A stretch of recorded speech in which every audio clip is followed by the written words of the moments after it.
Olha, agora nós vamos conhecer uma história de uma publicitária que em 2013 largou tudo, o seu passatempo se tornou a sua profissão. É a Marta Nucci, seja muito bem-vinda. Bom dia para você. Obrigada. Você se intitula como reinauguradora de objetos. Eu gostei muito desse termo, né? Por que esse termo? Porque os objetos, quando eu faço o reuso, eles já foram inaugurados para uma primeira vida.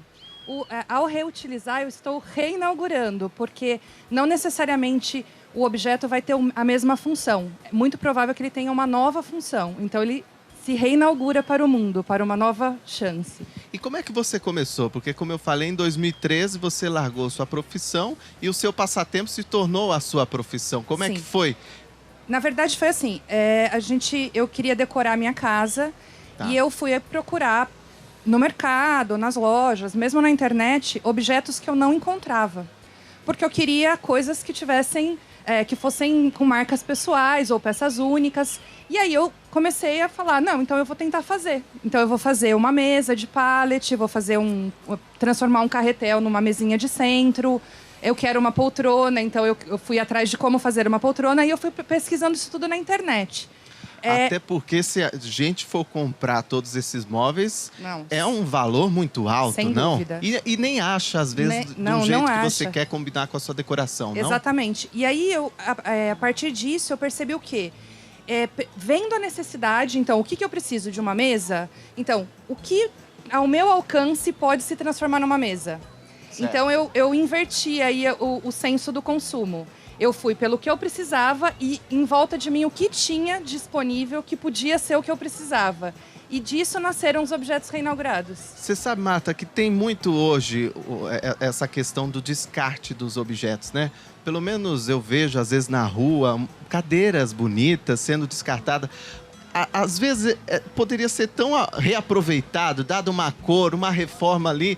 Tem muito isso desse consumo exacerbado? Tem, sem dúvida nenhuma. E o mais importante, que eu fui percebendo, né, com o decorrer do Estúdio Lixa, conforme ele foi crescendo, né, e se fixando, o principal é porque a gente deixa de ter a história dos objetos. Então, por exemplo, as crianças de hoje, elas não sabem o que é um telefone sem ser um celular ou um telefone digital. Vamos apresentar para elas, então? Vamos. Porque nós vamos aqui ao lado foi montada uma bancada com os objetos, alguns dos trabalhos da Marta, para vocês terem ideia, para vocês terem conhecimento do que ela faz, do que ela produz, que é demais. Aqui, olha, nós temos eu queria que você nos apresentasse aí algumas peças e nos explicasse também o que são, né? Tá. Então, aqui a gente tem exemplos clássicos de descarte. O principal deles é madeira, que é, inclusive, a peça que a gente vai aprender depois. Vou inverter com você. Isso aqui é pallet, que é uma madeira super fácil de ser encontrada. Muito utilizado, né? Por exemplo, aqui você reaproveitou o pallet e transformou num quê? Num cabideiro, num porta-chave. De repente, pode até organizar suas bijuterias. Verdade.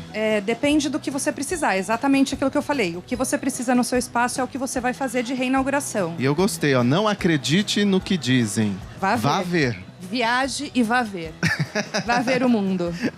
Esse é um outro caso de madeira clássico, que é madeira de caibro de telhado. Sempre tem sempre tem ripa em caçamba. Então a gente tem que ficar atento no que tem de descarte por aí, né? Como é que você faz?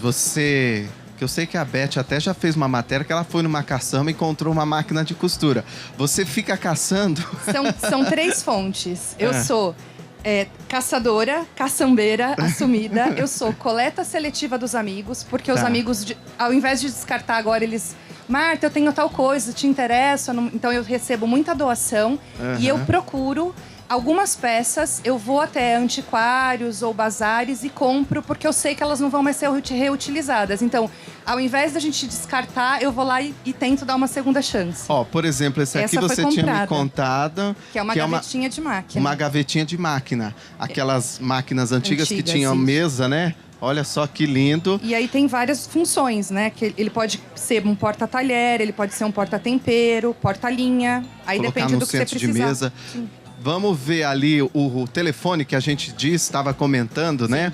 que hoje em dia a criançada não desconhece esse telefone com fio, né? A gente só conhece o celular. Sem dúvida. Ainda mais esse de discar, né? Que e você bem transformou analógico. num abajur. Numa luminária, exato. Olha só. E aí eu preservo a história. Quer dizer, quando a criança vê isso, ela vai perguntar e vai saber que os telefones eram assim antigamente. Verdade, ó. A gente tinha que discar, né? Isso. Olha só. Agora, e esse liquidificador? Tem uma história também, porque é aquilo que você falou, né? Cada objeto, cada móvel, ele não só tá ali cumprindo uma função de reutilização, de questão ambiental, mas também contando uma história. Sem dúvida, é a história dos objetos mesmo. Eles estão reinaugurados porque eles vieram para uma segunda chance para continuar a história deles. Esse é o liquidificador de casamento, que a minha mãe ganhou de casamento. Ele era conjuntinho. Nessa época, todos os eletrodomésticos vinham na mesma cor e eram cores muito fortes. Uhum. E aí ele quebrou por tempo de uso, coitadinho, bateu o meu papá, já bateu o papá do meu sobrinho. Uma hora, né? Ele cumpriu a primeira função e agora ele vai cumprir a segunda função como luminária. Olha que legal. Então, às vezes você tem aí um objeto da avó, da mãe, de alguém muito próximo, você o transforma porque ele perdeu a função como liquidificador, talvez o motor não esteja funcionando, não existe mais a possibilidade de conserto, mas nem por isso nós vamos desprezá-lo, porque ele conta uma história bonita e tem uma afetividade com a gente. Mas adorei, mas você vai continuar com a gente aqui, porque no segundo bloco você vai nos ensinar uma peça que a Beth até já mostrou ali no início do programa com pallet, né? É uma placa lá que a gente vai aprender com pallet. Claro que você vai continuar com a gente. Então voltamos aí no estúdio com você, Beth.